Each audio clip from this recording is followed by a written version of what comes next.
È importante che manifestiamo questa giornata perché credo che questa vada a penalizzare assolutamente le nostre imprese. Anche i giovani trevigiani di Forza Italia sono scesi in piazza oggi contro il decreto dignità proposto dal governo. Per gli azzurri una vera calamità per l'occupazione, soprattutto nelle piccole aziende, dove prima di assumere a tempo indeterminato si fanno i conti con clienti e commesse lavorative. Gli artigiani dicono, come dicono tutti gli imprenditori, che bisogna dare la possibilità, come fanno gli altri paesi europei, di fare impresa.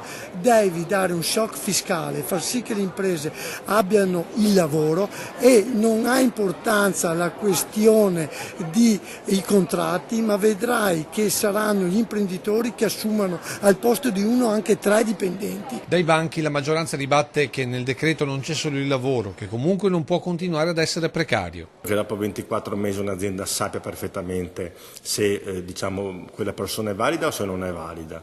Quindi è un falso problema. Tra l'altro in Europa quasi tutti i paesi hanno al massimo 24 mesi come contratto a tempo determinato, la Francia addirittura ne ha 18 e le proroghe sono al massimo 3 in Francia. Quindi siamo semplicemente in linea adesso con gli altri paesi. Diversa la visione di Forza Italia, per la quale più che limitare bisogna liberalizzare il lavoro, partendo da un ritorno ragionato dei voucher. Credo che sia assolutamente importante sia per il settore agricolo, per il settore turistico, ma anche per i piccoli artigiani, però in maniera seria, dando la possibilità a chi che li usa di poterli usare velocemente e a chi ne usufruisce poterli usufruire in maniera corretta.